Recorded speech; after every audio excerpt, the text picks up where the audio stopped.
నిర్ధారణకు అంతిమ నిర్ణయం DNA టెస్ట్. ఉన్నది ఉన్నట్లుగా వాస్తవాలను శోధించి వివరించేది మన DNA టీవీ. మన రాష్ట్రం, మన ఛానల్. నమస్కారం, DNA న్యూస్ కి స్వాగతం. ముందుగా ముఖ్యాంశాలు. తొలిసారిగా పెద్దల సభకు సోనియా గాంధీ, రాజ్యసభ ఎంపీగా ప్రమాణ స్వీకారం. సీఎం జగన్ ని కలిసిన పలు నియోజకవర్గాలకు చెందిన వైసీపీ నేతలు. తనను కలిసిన పార్టీ నేతలు, కార్యకర్తల్ని, అభిమానుల్ని ఆప్యాయంగా పలకరించిన సీఎం జగన్. పింఛన్లు అడ్డుకోవడంలో ప్రతిపక్షాల తీరుపై ఆగ్రహం వ్యక్తం చేసిన ప్రభుత్వ సలహాదారు సజ్జల రామకృష్ణారెడ్డి. చంద్రబాబు వస్తే ఎలా ఉంటుందో ఈ 2 రోజుల్లో రుచి చూపించారని ఎద్దేవా. పెన్షన్ పంపిణీ విధానంలో జగన్ ప్రభుత్వం అనుసరిస్తున్న తీరుపై మండిపడ్డ కోటంరెడ్డి శ్రీధర్ రెడ్డి.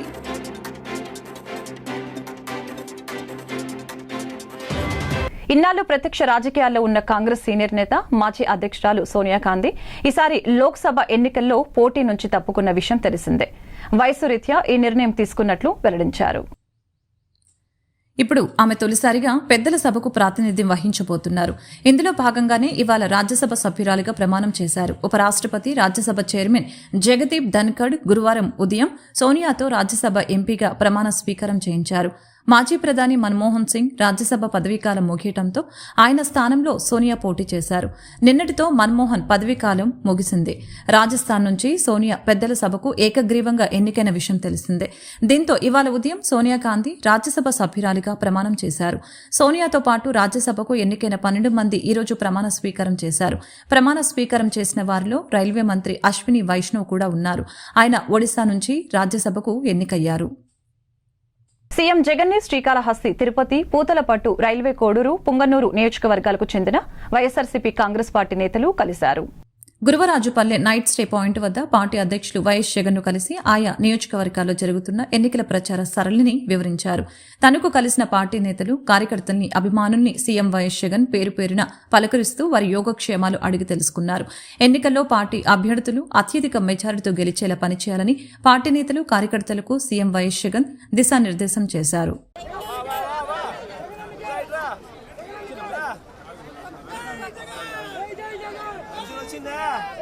తీసుకునేవాడికి పోయి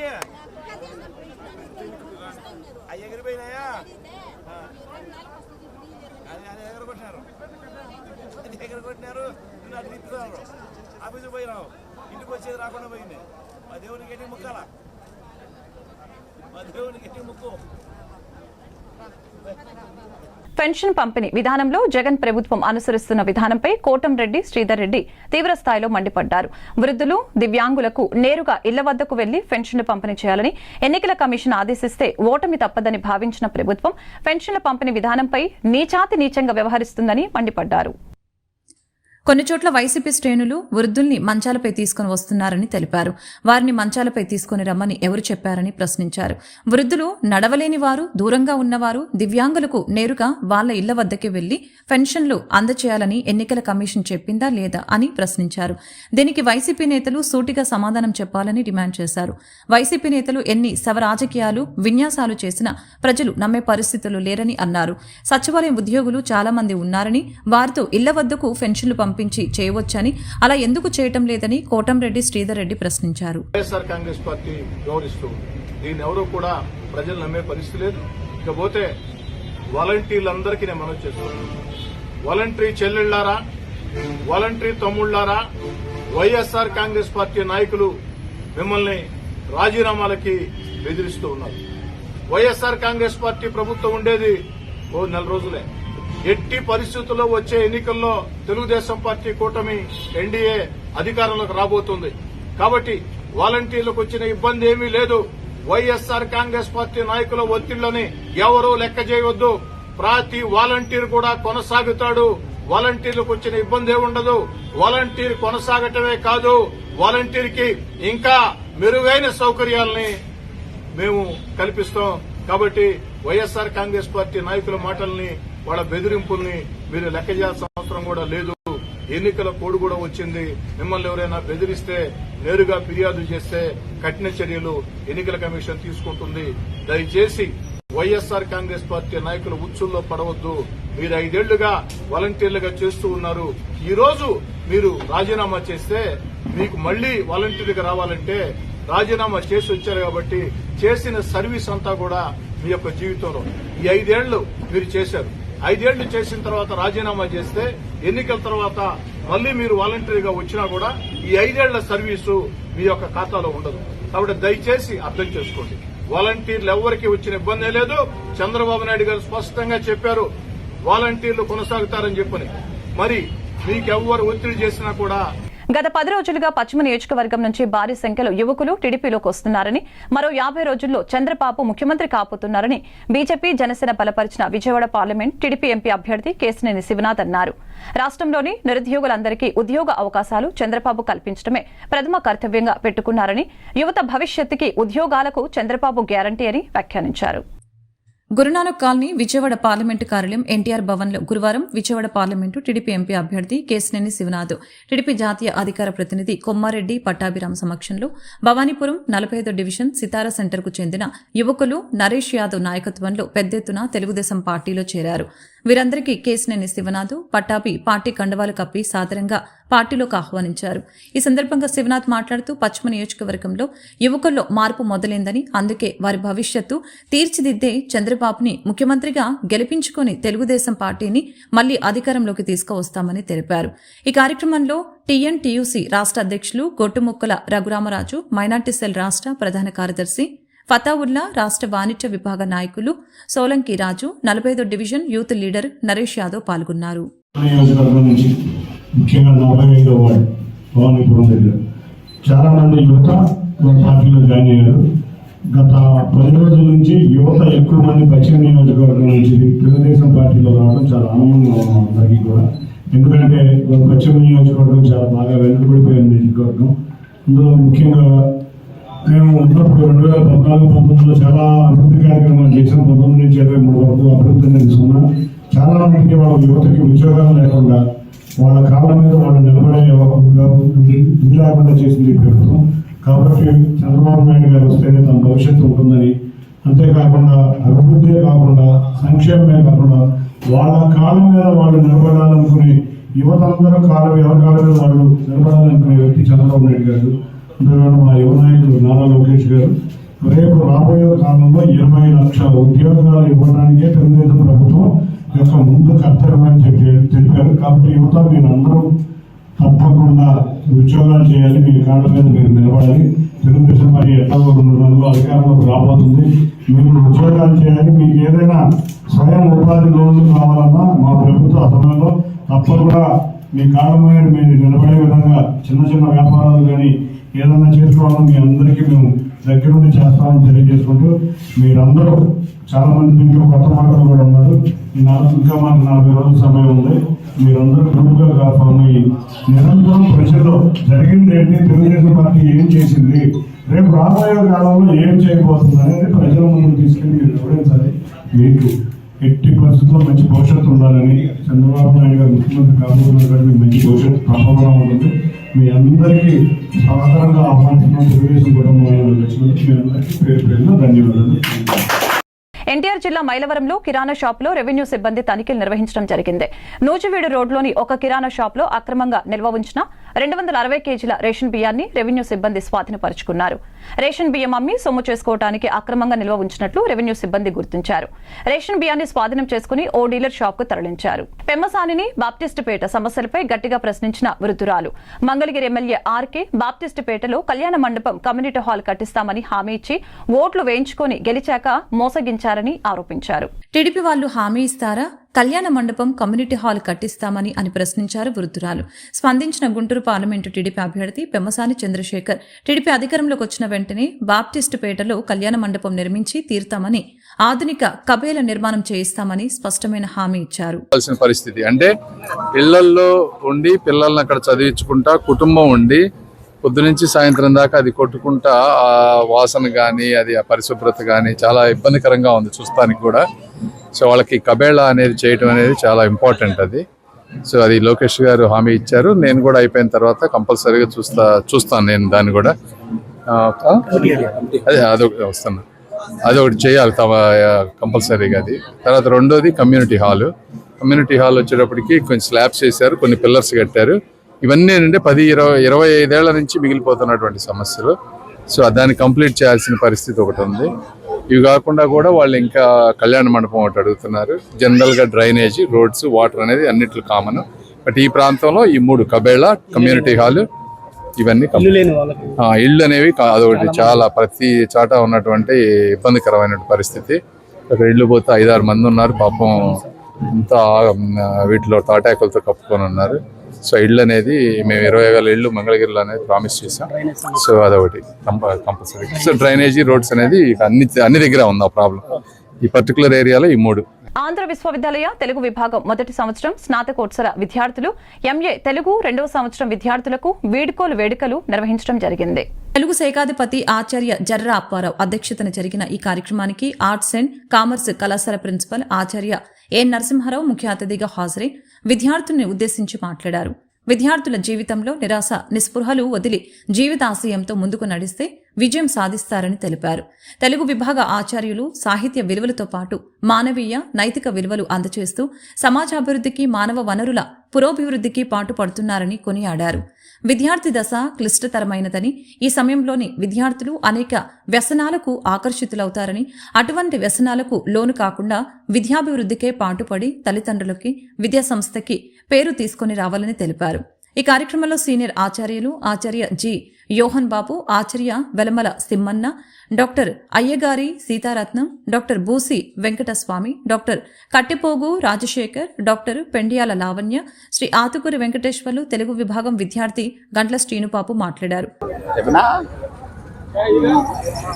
ఈరోజు ఇంటింటి ప్రచార యాత్రలో భాగంగా 91వ వార్డు పరిధిలో అడార్ ఆనంద్ కుమార్ గారు విశాఖపట్నం నియోజకవర్గంగా వైఎస్ఆర్ పార్టీ అభ్యర్థిగా పోటీ చేస్తూ ఆయన గడప గడపకు ప్రచారం చేయడం జరిగింది. ప్రజలు స్వచ్ఛందంగా రోడ్డు మీదకి వచ్చి హారతులు ఇవ్వడం, దండలు వేయడం చూస్తుంటే చాలా సంతోషంగా ఉంది. జగన్మోహన్ రెడ్డి గారి పరిపాలన మీద ప్రజలు ఎంత విశ్వాసం పెట్టుకున్నారో ఈ ఆదరణ, ఈ హారతులే రుజువు చేస్తున్నానని నేనైతే నమ్ముతున్నాను. అలాగే కొంతమంది మహిళలు వచ్చి పెన్షన్ మాకు ఈరోజు రాకపోవడానికి కూడా కారణం యాక్చువల్గా 1వ తారీఖుల్లో వచ్చేవి.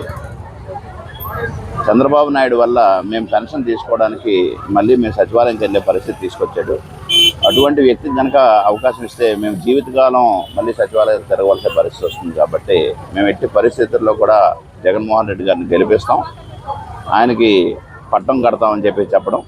అలాగే ఆనంద్ గారు కూడా ఈ ప్రాంతంలో పర్యటన చేస్తూ ఒక వ్యక్తికి ఈ మధ్యన యాక్సిడెంట్ అయ్యి కాలు ప్రాబ్లం వస్తే ఆయన పెన్షన్ పెట్టుకుంటే పెన్షన్ రావట్లేదని ఆయన రిప్రజెంట్ చేస్తే, సరే ప్రభుత్వం నుంచి పెన్షన్ ఇమీడియట్గా ఎలక్షన్ కోడ్ ఉన్న వాళ్ళు శాంక్షన్ చేసే పరిస్థితి ఉండదు. కాబట్టి నేను ఈ క్షణం నుంచే ఇస్తానని చెప్పి స్పాట్లో 3,000 రూపాయలు ఇచ్చి ప్రతి నెల 3,000 రూపాయలు ఇస్తానని చెప్పి ముందుకు వచ్చినందుకు ఆయనకు ధన్యవాదాలు తెలియజేస్తూ, ప్రజలు ఏదైతే ఒక నమ్మకంతో జగన్మోహన్ రెడ్డి గారిని కానీ ఆనంద్ గారిని నమ్మకం పెట్టుకొని ఈరోజు ఆదరిస్తున్నారో అదే ఆదరణలో ఎలక్షన్లో కూడా కనబడుతుందని చెప్పి నేనైతే సంపూర్ణంగా నమ్ముతున్నాను. ఆయన అత్యధిక మెజార్టీతో విశాఖపట్నంలోనే కాదు ఏపీలోనే అత్యధిక మెజార్టీతో ఆనంద్ కుమార్ గారు గెలవడం మాత్రం ఖాయమని నేనైతే సంపూర్ణంగా నమ్ముతున్నాను. అదేవిధంగా బొత్స ఝాన్సీ గారికి కూడా మద్దతుగా ప్రచారం చేయడం జరిగింది. ఆవిడ కూడా అదే మెజార్టీతో గెలుస్తారని నేనైతే నమ్ముతున్నాను. 2024 ఎన్నికల తర్వాత తన సొంత రాష్ట్రం తెలంగాణకి చంద్రబాబు పారిపోతాడని విజయవాడ వైసీపీ ఎంపీ అభ్యర్థి కేశినేని నాని జోస్యం చెప్పారు. శవ రాజకీయాలకి చంద్రబాబు పెట్టింది పేరని, కుట్ర రాజకీయాలు, నీచ రాజకీయాలకి కేర్ ఆఫ్ అడ్రస్ చంద్రబాబు అని విమర్శనాస్త్రాలు సంధించారు. విజయవాడ క్రీస్తురాజపురం పెద్దబావి సెంటర్లో తూర్పు నియోజకవర్గ నూతన ప్రాంతీయ ఎన్నికల కార్యాలయం విజయవాడ ఎంపీ కేశినేని నాని తూర్పు నియోజకవర్గ ఎమ్మెల్యే అభ్యర్థి దేవినేని అవినాష్తో కలిసి లాంఛనంగా ప్రారంభించారు. ఈ సందర్భంగా కేశినేని నాని మాట్లాడుతూ తూర్పు నియోజకవర్గ వైఎస్ఆర్సీపీ క్యాడర్ అంతా విజయోత్సాహంతో ఉందని తెలిపారు. అవినాష్ విజయానికి ప్రతి ఒక్కరూ భాగస్వామ్యం కావాలని అన్నారు. రిటైనింగ్ వాల్ వలన ఎన్నో కుటుంబాలు మానసిక భద్రత పొందుతున్నాయని, జగన్ని ఒప్పించి వేగవంతంగా రిటైనింగ్ వాల్ అవినాష్ పూర్తి చేశాడని తెలిపారు. నియోజకవర్గంలో 650 కోట్ల అభివృద్ధి పనులు చేసిన ఘనత అవినాష్ సొంతమని చెప్పారు. పింఛన్దారులను ఇబ్బంది పెట్టిన దుర్మార్గుడు చంద్రబాబు అని తెలిపారు. పేదలను, సామాన్యుల్ని వైసీపీ ఎమ్మెల్యే ఎంపీ సీట్లు ఇస్తుంటే చంద్రబాబు హేళనగా మాట్లాడుతున్నారని అన్నారు. పింఛన్లు పంపిణీ నిలిపివేసింది చంద్రబాబు కాదా అని ప్రశ్నించారు. ఇక్కడ విజయవాడ తూర్పు నియోజకవర్గంలో ఒక ప్రాంతీయ కార్యాలయం, వైఎస్ఆర్సీపీ అభ్యర్థి దేవినేని అవినాష్ గారి ఎన్నికల కార్యాలయం, ఇక్కడ 7 డివిజన్లకు సంబంధించి ఏదైతే కొండ చుట్టు ప్రాంతాలు ఉన్నాయో వాటన్నిటికి సంబంధించి ఇక్కడ ప్రచారం కోసం ఇక్కడ ఈ కార్యాలయాన్ని ఈరోజు ప్రారంభించుకున్నాం. మా నాయకులు అందరూ కూడా, మా ప్రజాప్రతినిధులు, మా పార్టీ నాయకులు అందరూ పాల్గొన్నారు. మంచి విజయోత్సాహంతో ఉన్నారు అంత కేడర్ అంతా కూడా. ప్రతి ఒక్కళ్ళు ఈ ఎన్నికల్లో అవినాష్ గారిని భారీ మెజార్టీతో గెలిపించుకోవాలని ఒక కృత నిశ్చయంతో పనిచేస్తున్నారు ఈ ప్రాంత వాసులు కానీ కేడర్ కానీ అందరూ కూడా. ఎందుకంటే ఈ ప్రాంతానికి ఎమ్మెల్యే కాకుండానే స్వతంత్రం వచ్చిన తర్వాత జరిగినటువంటి అభివృద్ధి ఈ విజయవాడ ఈస్ట్ నియోజకవర్గానికి చేసినటువంటి వ్యక్తి దేవినేని అవినాష్. దాదాపు 1,00,000 మందికి రక్షణ కూడా కట్టించినటువంటి వ్యక్తి దేవినేని అవినాష్.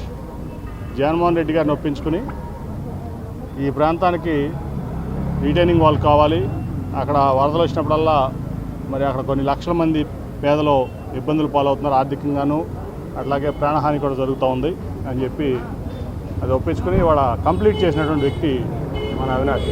దాదాపు 500 కోట్లు దాని బడ్జెట్ తూర్పు నియోజకవర్గంలో అది ఒక గ్రేట్ అచీవ్మెంట్ అన్నమాట. అట్లాగే ప్రతి ఒక్క రోడ్డు కానీ డ్రైనేజ్ కానీ ఈ ప్రాంత మౌలిక సదుపాయాలన్నింటినీ సమకూర్చడం కోసం దాదాపు మళ్ళీ 400-500 కోట్ల రూపాయలు 7 డివిజన్లకు సంబంధించిన ప్రాంతీయ కార్యాలయం ఈరోజు క్రీస్తురాజపురం ప్రాంతంలో ప్రారంభించడం జరిగింది. ఈరోజు మా నాయకులు కానివ్వండి, కార్యకర్తలు కానివ్వండి, ప్రతి ఒక్కరి గారు ఎంతో ఉత్సాహంగా, ఎంతో ఉత్తేజంగా రాబోయే ఎన్నికల్లో వైఎస్ఆర్ కాంగ్రెస్ పార్టీ ఒక బలాన్ని చూపించే విధంగా ఇక్కడ ఉండి ప్రజానికానికి కానివ్వండి, నాయకులు కార్యకర్తలు అందరికీ అందుబాటులో ఉండే విధంగా ఈరోజు పెద్దలు, పార్లమెంట్ సభ్యులు, అదేవిధంగా మా పార్లమెంట్ అభ్యర్థి కేసినేని నాని గారి చేతుల మీదుగా ప్రారంభించడం జరిగింది.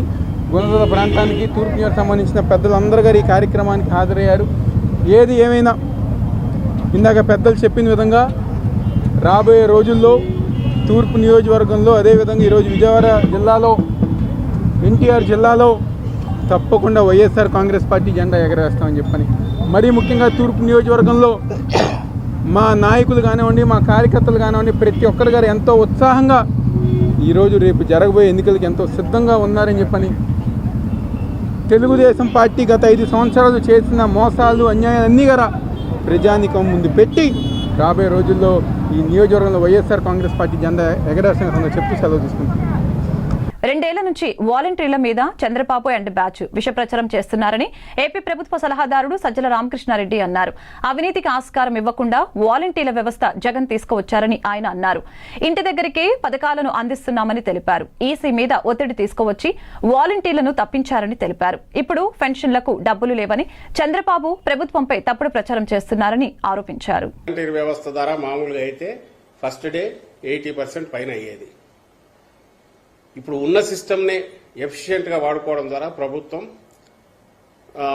ఈరోజు మార్నింగ్కు 60% పూర్తి అయినట్టు ఇన్ఫర్మేషన్ వచ్చింది. నడుస్తోంది, బట్ ఇబ్బందులు ఉన్నాయి. ఎందుకంటే ఇంటి దగ్గరికి తెచ్చి ఇవ్వడానికి నడవలేని వాళ్ళకు, ఓల్డ్ వీళ్లకు, పీపుల్కు, వికలాంగులకు, అలాగే వాళ్ళు వెళ్ళి తెచ్చుకోవాల్సి రావడం మధ్య ఉండే తేడా ఖచ్చితంగా ఉంటుంది. ఆ ఇబ్బంది అయితే వాళ్ళు పడుతున్నారు. కానీ కారణం ఎవరైతే వాళ్ళు గుర్తించినారు. కారణం గుర్తించినారు కాబట్టి చంద్రబాబు నాయుడు జడుచుకొని లేనిపోనివేవో చెప్పి మా మీద ఉల్టా ఆరోపణలు చేసే దుస్సాహసం చేస్తున్నాడు. వాస్తవానికైతే ఉన్న దాంట్లోనే ఎఫిషియెంట్గా చేసి 2-3 రోజులు అది పూర్తి అవుతుంది. వీళ్ళు ఈరోజు మాకు ప్రభుత్వానికి గుర్తు చేయాల్సిన అవసరం లేదు. ఇక్కడ ఇంతమంది ఉన్నారు, అక్కడ అంతమంది ఉన్నారు, వాళ్ళతో చేయించవచ్చు కదా, వీళ్ళతో చేయించవచ్చు కదా, ఇవన్నీ చెప్పాల్సిన అవసరం లేదు. అడ్డం కొట్టింది నువ్వు. దానికి నువ్వు ఎంత సంజాయిషి ఇచ్చినా ఎవరైతే అంగీకరించరు, జనం ఆల్రెడీ అర్థం చేసుకున్నారు. రేపు అది ఎన్నికల్లో కూడా అది కనపడుతుంది. అవ్వాతాతలకు ఈ రోజు ఈ పరిస్థితి వచ్చిందంటే దానికి కారణం టీడీపీ అని మీరు చెప్తున్నారు. టీడీపీ కాదు వైసీపీ అన్నారు. ఇవన్నీ పక్కన పెడితే టీడీపీ రాజమండ్రి అభ్యర్థి నేనే పెన్షన్ లో వాలంటీర్లతో ఇవ్వకుండా ఆపించాను, ఆంధ్రప్రదేశ్ ప్రెస్ మీట్ ఎలా చూస్తారు సార్? అంటే అందరికీ తెలిసింది. అక్కడ ఎవరో ఆ అభ్యర్థి తను ఓపెన్గా అన్నాడు, కానీ వీళ్ళు కూడా అంతకుముందు అదే అన్నారు. వీళ్ళు ఈ మాటలు అన్నవి ఎప్పుడైతే దీన్ని గుర్తించినప్పుడు వీళ్ళు అన్నారు. ఈరోజు ఎప్పుడైతే అది ఒకసారి ఆ ఆగ్రహం, ఆ కోపం సునామీ మాదిరి వచ్చి మీద పడుతోంది, ప్రజా ఆగ్రహం అంతా చవి చూడాల్సి వస్తుంది, మామూలుగా చిత్తగొట్టరు, జనం మామూలుగా కొట్టరు, ఎన్నికలు 4 రోజుల్లో ఉన్నాయని భయం పెట్టుకుందో అప్పుడు ఈ సాకులు ఏవో చెప్తున్నారు, మా మీద ఇది చేయాలని ప్రయత్నం చేస్తున్నారు తప్ప ఇంటెన్షన్ అయితే క్లియర్. ఒకటి, చంద్రబాబు నాయుడు కానీ ఆయన గ్యాంగ్ కానీ జగన్మోహన్ రెడ్డి గారు ఏర్పాటు చేసిన సిస్టమ్స్ వల్ల ప్రజలకు మంచి జరుగుతున్నందువల్ల ఆ బ్లెస్సింగ్స్ ఆయనకు ఖచ్చితంగా పూర్తి ఉన్నాయి, వీటిని మేమేమీ చేయలేమనేది బలంగా పడిపోయింది. ఆ సమయంలో దాన్ని ఎలాగో ఆ జనంలో ఉండే ఇది ఆపలేరు కాబట్టి ఏదైతే కారణమని వాళ్ళు అనుకుంటున్నారో ఎందుకు ఆ సిస్టమ్ను దెబ్బ కొడితే, ఈసీ మీద ప్రెజర్ తీసుకొచ్చేసి ఆ సిస్టమ్ను దెబ్బ కొడితే ఈ 2 నెలల్లో ఆ ఆగ్రహం, కోపం జగన్ గారి మీదకి పోతుంది అనేది వాళ్ళ ఉద్దేశం. కానీ ప్రజలు మాత్రం అర్థం చేసుకోలేరా? అర్థం చేసుకున్నారు కాబట్టి ఈరోజు ఈ సిచ్యువేషను, ప్రజలు ఎంత కోపంగా ఉన్నారు చంద్రబాబు నాయుడు మీద అనేది చంద్రబాబు నాయుడు అనుకో ఆ గ్యాంగ్ రియాక్షన్స్లోనే తెలుస్తుంది. వాళ్ళు ఒక సంధి ప్రేలాపనలు ఏదైతే చేస్తున్నారో దానిలోనే ప్రజల ఆగ్రహం వాళ్ళ మీద ఎంత ఉంది అనేది క్లియర్గా తెలుస్తుంది. ఇప్పుడు వాళ్ళు చేస్తున్నది ఏంటి? ఎలక్షన్ కమిషన్కు రోజు మీరు గమనిస్తే ఎలక్షన్ కమిషన్ రెఫరెన్స్లో వచ్చేవన్నీ ఈనాడులో పబ్లిష్ అయింది, ఇంకోటి జ్యోతిలో పబ్లిష్ అయింది. ఇవేదో తప్పుడు ఆరోపణ, తప్పుడు ఇవి చేయడం, దాన్ని పెట్టడం, అది అక్కడ ఈసీకి పంపించడం, అక్కడ ప్రెజర్ చేసేసి ఇంకొక నోటీసులు ఇవ్వడం, ఇది కంటిన్యూస్గా నడుస్తుంది. ఈసీ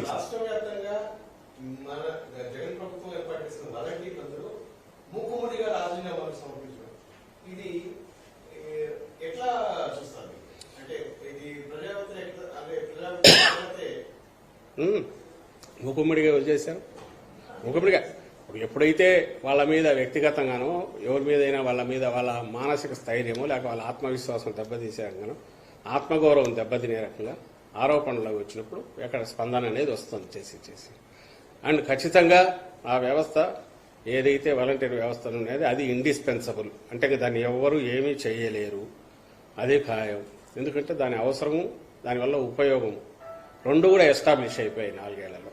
అండ్ ఖచ్చితంగా మేము మళ్ళీ జగన్మోహన్ రెడ్డి గారు ఇప్పటికంటే ఇంకా మరింత మెరుగైన మెజారిటీతో ప్రమాణ స్వీకారం చేశాక అక్కడ ఎక్కడెక్కడ ఏవే ఉన్నాయో ఫిల్ చేయడము, దాన్ని మరింత ఎఫిషియెంట్గా వాడుకోవడం అనేది జరుగుతుంది. కాబట్టి ఆ భరోసా కూడా వాలంటీర్లందరికీ ఉంది. బట్ వాలంటీర్ అనేది బేసికల్లీ మనం అవునన్నా కాదన్నా that is a volunteer job. అది అందులోనే ఆ నిర్వచనంలోనే ఉంది, దాని ఆ పేరులోనే ఉంది, దాని డెఫినేషన్లోనే వాలంటీరింగ్. అండ్ ఇచ్చేది కూడా పారితోషికం తప్ప that is not salary. And వాళ్ళ బాధ్యతలు కూడా మోర్ స్వచ్ఛందంగా చేసేవి. నిజంగా వాళ్ళు చేసే సేవకు కానీ వాళ్ళు చేస్తున్న వాటికి కానీ ఫ్యూచర్లో వాళ్ళ కెరీర్ గ్రోత్కో ఇంకో దానికో ఖచ్చితంగా ఒక ఆత్మవిశ్వాసంతో సమాజంలో బాగా బతకడానికి, పైకి రావడానికి అవసరమైన, అలాగే సామాజిక స్పృహ పెంచుకోవడానికి అవసరమైన ఒక బాధ్యత వాళ్ళ మీద పెట్టారు జగన్మోహన్ రెడ్డి గారు. సో ఒక సాలిడ్ ఫౌండేషన్ లాగా, ఒక ఇంటర్న్షిప్ లాగా ప్రతి యువతీ యువకులు ఎవరైనా సరే దాంట్లోకి వచ్చారంటే బయటకు వచ్చేసరికి ఒక ఆత్మవిశ్వాసంతో వస్తున్నారు. మనకు మామూలు మన ఎడ్యుకేషన్ సిస్టమ్ అంతా కూడా దాన్ని ఏమంటారు, దాన్ని సపరేట్గా సమాజంతో సంబంధం లేనిగా నడిచే రకంగా ఉన్న నేపథ్యంలో దీంట్లో ఎవరైనా ఎంటర్ అయితే ఆ interaction with society, old people, depend అయిన వాళ్ళు, వాళ్లకు లేదా పూర్తి గవర్నమెంట్ రూల్ ప్రొసీజర్స్ తెలియని వాళ్లకు హ్యాండ్ హోల్డింగ్ చేయడం అనేది అది అది అది ఒక బాధ్యతను పెంచేది. అలాగే ఫ్యూచర్లో వాళ్ళు మంచి లీడర్షిప్ దీంట్లోకి పోవడానికి ఉపయోగపడేది. ఆ రకంగా వాళ్ళు దాన్ని ఉపయోగించుకుంటున్నారు. ఇది ఈ ఆలోచన చంద్రబాబు నాయుడుకి వచ్చినా చేయడు. ఎందుకంటే ఈయన పర్పస్, ఈయన ఉద్దేశం ప్రజలకు మంచి చేయాలని కాదు. నిజంగా ప్రజలకు మంచి చేయాలనే ఉద్దేశం అంటే వచ్చిన 3 అవకాశాలు తనకు. ఫస్ట్లో దొంగ దెబ్బ కొట్టి తెచ్చుకునే అవకాశం, తర్వాత 2 సార్లు వేరే వాళ్ళ మీద డిపెండ్ అయ్యి అధికారంలోకి వచ్చిన తర్వాత ఎప్పుడైనా సరే తన ప్రయత్నం చేసేవాడు. ఆయనకి ఎంతసేపు ఉన్నా ఎన్నికల సమయానికి ఏదో ఒక రకంగా చేసి బయటపడడం, ఆ తర్వాత దోచుకోవడం, మొత్తం అన్ని రకాలుగా మళ్ళీ ఎన్నికలు వచ్చేసరికి కొత్త పొత్తులతో ఎంటర్ కావడం, మళ్ళీ కొత్త డ్రామాలు వేసుకోవడం అనేది చేస్తున్నాడు. కాబట్టి ఆయన కలలో కూడా ఇలాంటి సిస్టమ్ను ఊహించలేడు, ఇలాంటి వ్యవస్థను నిర్మించలేడు, ఇలాంటి సర్వీసులు డోర్ స్టెప్ దగ్గరికి తీసుకుపోలేడు. డొల్ల మాటలు మాట్లాడతాడు. రేపు కూడా ఆయన వస్తే ఎట్లుంటాడనేది 14-19 ఎట్లా గుర్తుందో, వస్తే ఎట్లుంటుంది అనేది ఈ 2-3 రోజులు కూడా తన దెబ్బ కొట్టడం ద్వారా ప్రజలకు చూపించినాడు. కాబట్టి ఆయనకు ప్రజలు ఒక్కసారి దీన్ని రుచి చూసినాక, అంటే మంచి చేసే పాలన ఎటుంటుందో రుచి చూశాక, మళ్ళీ ఆయన గురించి పొరపాటున కూడా భ్రమలో ఉంటారని అయితే నేను అనుకోను.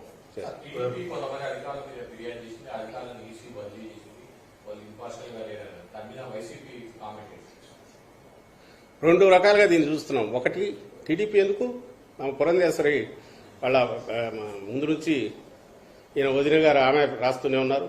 వీళ్ళంతా ఒక దీనిలాగా ఫామ్ అయిపోయి ఏమంటారు కూటమి ఎన్డీఏ అనేది ఆ సెటప్ అది వేరుగా ఉన్నది. దానికి ముందు నుంచి లోపాయికారిగా ఉండేది, ఫుల్ ఫ్లెడ్జ్గా కలిసి చేస్తున్నారు. టీడీపీ బీజేపీలో ఉన్న టీడీపీ నాయకులు ఎవరైతే ఉన్నారో వాళ్ళ ద్వారా చంద్రబాబు చేయిస్తున్నాడు. ఆమె పెడుతున్నారు పిటిషన్లు, ఈసీ కంప్లైంట్లు. కానీ అక్కడ నిజంగా వాళ్ళు చెప్పిన ఈరోజు నేను ఏదో చూశాను, పెద్ద బ్యానర్ 20 మంది ఎస్పీల మీద రాసేసింది ఆమె. ఈ లెక్కన మోడీ గవర్నమెంట్లో పైనుంచి కిందికి ఉండే వాళ్ళందరూ బీజేపీ తొత్తులై ఉండాలా వాళ్ళు ఎవరు, లేదా బీజేపీ రూల్ స్టేట్స్లో ఉండే వాళ్ళంతా వాళ్ళ తొత్తులై ఉండాలా. అసలు అంటే ఏం రాస్తున్నారో, ఆమె మంత్రిగా కేంద్ర మంత్రిగా పనిచేశారు. సరే, ఈ చంద్రబాబు నాయుడు అయితే అంతకుముందు సీఎంగానే చేశాడు. ఖచ్చితంగా ఎక్కడన్నా ఉంటే ప్రతిపక్షాలకు దానికి సంబంధించిన కంప్లైంట్ ఇవ్వడము దాంట్లో తప్పులేదు. అలాగే ఒకసారి ఎన్నికల కమిషన్ పరిధిలోకి వ్యవస్థలు వెళ్ళిన తర్వాత అధికార పక్షమైన ప్రతిపక్షమైన ఈవెన్ ప్లే గ్రౌండ్ ఇది ఉండాలి. కాబట్టి ఖచ్చితంగా బాధలు ఏమంటే చెప్పుకోవడం తప్పులేదు. అయితే నాకు అర్థం కాని విషయం ఏమంటే 100% కాకినాడ జిల్లా గండేపల్లి మండలం తాళ్లూరు వద్ద రోడ్డు ప్రమాదం చోటు చేసుకుంది. ఆగి ఉన్న లారీని వెనక నుంచి ఢీకొన్న కారులో ప్రయాణిస్తున్న 2 వ్యక్తులు అక్కడికక్కడే మృతి చెందారు.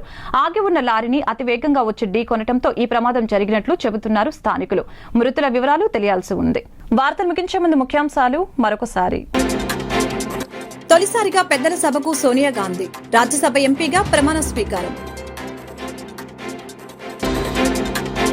సీఎం జగన్ ని కలిసిన పలు నియోజకవర్గాలకు చెందిన వైసీపీ నేతలు. తనను కలిసిన పార్టీ నేతలు, కార్యకర్తల్ని, అభిమానుల్ని ఆప్యాయంగా పలకరించిన సీఎం జగన్.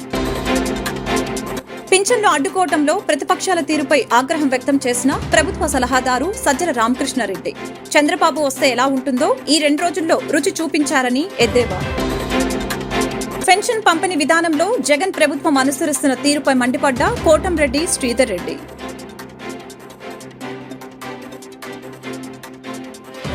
ఈ వార్తలు ఇంతటితో సమాప్తం. మరొక బులెటిన్లో మళ్ళీ కలుద్దాం. నమస్కారం. నిజ నిర్ధారణకు అంతిమ నిర్ణయం DNA టెస్ట్.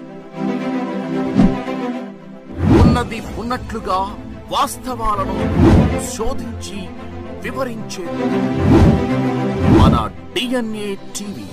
మన రాష్ట్రం, మన ఛానల్.